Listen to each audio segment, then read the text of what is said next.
Hello guys, আসসালামু আলাইকুম। নতুন একটা ব্লগে আপনাদেরকে স্বাগতম। আমি আসছি আজকে রসুনের ক্ষেতে। আপনাদেরকে দেখাবো রসুন কিভাবে চাষ করতে হয় এবং রসুন চাষের পুরো প্রসেসিংটা আজকে আপনাদেরকে আমি শেয়ার করব। দেখতে পাচ্ছেন এই জমিতে এই যে রসুন চাষ হয়েছে, পুরা জমিতেই, টোটাল জমিতে শুধু রসুন আর রসুন, চারিদিকে শুধু রসুনের ক্ষেত। এই রসুনগুলা কিন্তু 1 মাস আগে এখানে রোপণ করা হয়েছে। আপনাদেরকে আমি ফুল ফল আজকে আমি দেখাবো রসুন কিভাবে চাষ করতে হয়, একদম ফুল প্রসেস। এই যে দেখতে পাচ্ছেন এগুলা রসুন, এগুলা কিন্তু প্রতিটা রসুন কিন্তু একটা বড় রসুন ছিল। এগুলা কিন্তু কোয়া, আপনারা তো রসুনের কোয়া চেনেন। এটা কিন্তু কোয়া সব আলাদা আলাদা করা হয়েছে। এটা কিন্তু মানুষ দ্বারা করানো হয়েছে। কোয়াগুলো আলাদা করে একটা একটা কুয়া করা হয়েছে এবং এই জমিগুলো তখন কাদা ছিল। এই বিলটাতে, পুরা বিলে আপনার বর্ষার সিজনে পানি আসে, এই পুরা বিলটা পানি দিয়ে টাপটুপ হয়ে যায়। আপনারা দেখতে পাচ্ছেন এখন কিন্তু সারা জমিতে শুধু রসুন আর রসুন। এই জমিগুলো সেই সময়ই লাগানো হয়েছে এবং এই রসুনগুলো লাগানো হয়েছে তখন ধান ছিল, ধানটা কেটে রসুন লাগানো হয়েছে। এই রসুনগুলো লাগানোর পরে আপনার এই যে দেখতে পাচ্ছেন খড় যাকে বলে, আপনার বাংলা ভাষায় খড় বলে। এই যে খড় কিন্তু দেওয়া হয়েছে, এই খড় কিন্তু দেওয়ার কারণে রসুনের যে জোটা এটা কিন্তু ঠিক থাকে। এটা কিন্তু খড় না দিলে কিন্তু এই জোটা ঠিক থাকে না। দেখতে পাচ্ছেন রসুনের কিন্তু কালার হয়েছে অনেক সুন্দর। আপনার প্রথমে লাগানোর পরে সার দিতে হয়। আপনার সার দেওয়ার পরে আপনার স্প্রে করতে হয়, কীটনাশক স্প্রে করতে হয়। এগুলো স্প্রে করলে এর ফলন কিন্তু অনেক ভালো হয়। আপনার জমির ফলন উর্বর হয়, অনেক ভালো হয়। আপনারা দেখতে পাচ্ছেন এই যে পাশে কিন্তু দেখতে পাচ্ছেন এই যে এই লোক কিন্তু রসুনের জমিতে আপনার যে আগাছা জন্মে না, এই আগাছা কিন্তু পরিষ্কার করতেছে। এই যে ওই যে চলে যাচ্ছে আগাছা নিয়ে, এগুলো কিন্তু সারা বিলে কিন্তু অনেক মানুষ, এগুলো কিন্তু তারা কিন্তু আগাছা পরিষ্কার করতেছে। ওই যে এখানে দেখতে পাচ্ছেন এই রসুনের জমি থেকে আগাছা পরিষ্কার করতেছে। এই জমিতে কিন্তু পানি দিতে হবে আপনার, প্রতি মাসে একবার করে পানি দিতে হবে সেচ, নাহলে কিন্তু এই জোটা থাকবে না। আর এই জোটা ধরে রাখার জন্য কিন্তু এটা দেখতে পাচ্ছেন খড় সেটানো হয়েছে, এটা শুধুমাত্র এই জোটা ঠিক রাখার জন্য। এটা কিন্তু রসুন কিন্তু আমাদের এই এলাকাতে অঞ্চলে রসুনের কিন্তু অনেক ফলন। দেখতে পাচ্ছেন চারিদিকে শুধু রসুন আর রসুন। আপনার প্রতিটা বিঘা প্রতি আপনার 40 থেকে 50 মণ করে রসুন আমরা কিন্তু পাই। আমাদের এই দিকের কৃষকরা কিন্তু অনেক লাভবান শুধুমাত্র এই রসুন চাষ করে।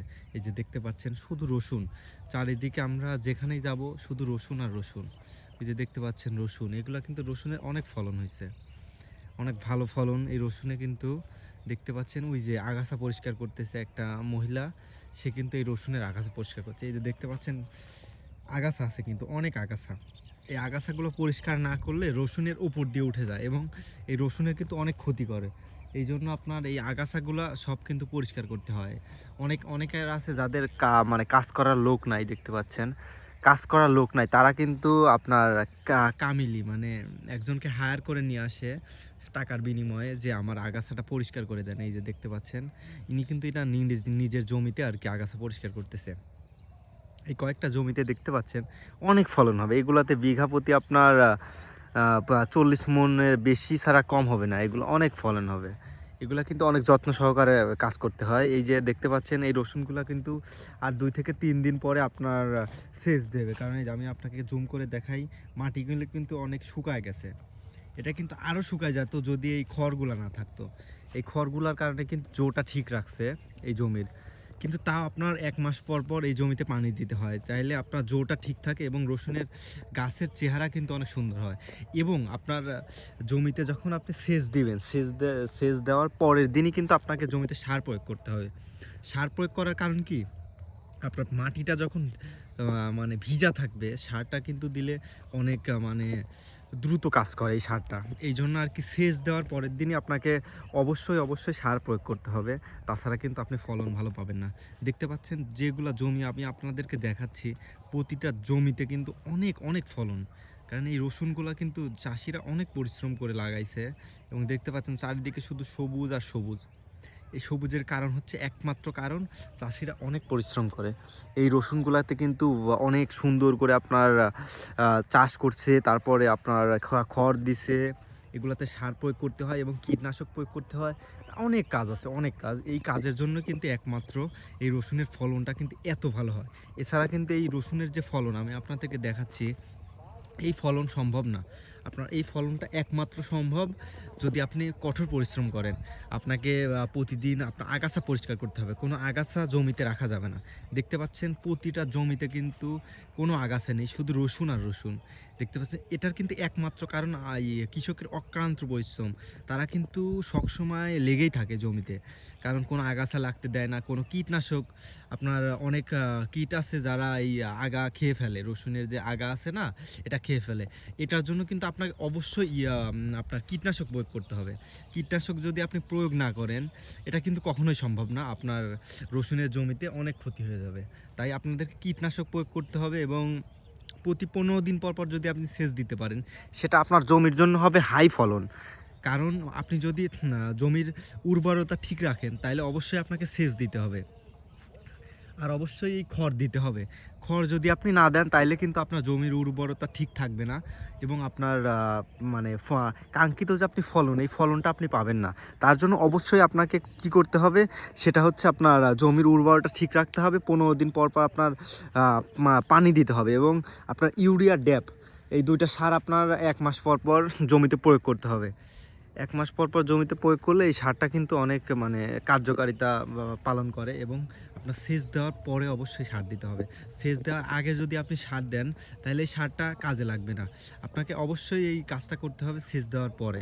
সেচ দেওয়ার পরে দিলে আপনার জমিতে অনেক উর্বরতা বৃদ্ধি পাবে। দেখতে পাচ্ছেন চারিদিকে কিন্তু অনেক জমি।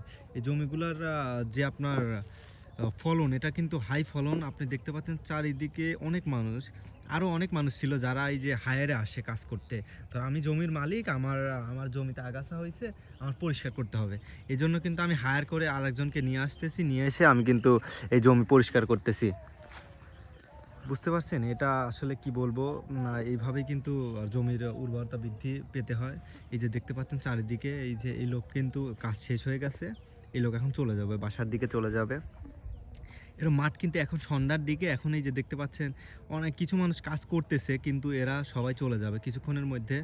সবাই এখান থেকে চলে যাবে, গিয়ে আপনার বাসায় চলে যাবে, কারণ এখন সন্ধ্যা লেগে গেছে, জমির কাজ প্রায় শেষ। দেখতে পাচ্ছেন সব মানুষ কিন্তু সবাই চলে যাচ্ছে, যার যার বাসায় চলে যাচ্ছে, কারণ কাজ শেষ হয়ে গেছে। এভাবেই কিন্তু আপনার যদি মান ঠিক রেখে কাজ করেন, মানে আপনার জমির যে আমি কথাগুলো বললাম, এইগুলা যদি আপনি ঠিক রাখেন, তাহলে আপনার কাঙ্ক্ষিত ফলন অনেক ভালো পাবেন। এই জন্য আপনাকে সেচ দিতে হবে এবং আপনার রেগুলারলি সার দিতে হবে। সার প্রয়োগ করলে আপনার জমির উর্বরতা ঠিক রাখে এবং আপনার ফলন অনেক ভালো হয়। এই জন্য আপনাদেরকে অবশ্যই সার এবং জমিতে সেচ দিতে হবে এবং এই যে খড়গুলো, এই খড়গুলো আপনাকে দিতে হবে। ধন্যবাদ। কোনো একটা ভ্লগে আবার দেখা হবে। সবাইকে ভালো থাকবেন, সুস্থ থাকবেন। আল্লাহ হাফেজ।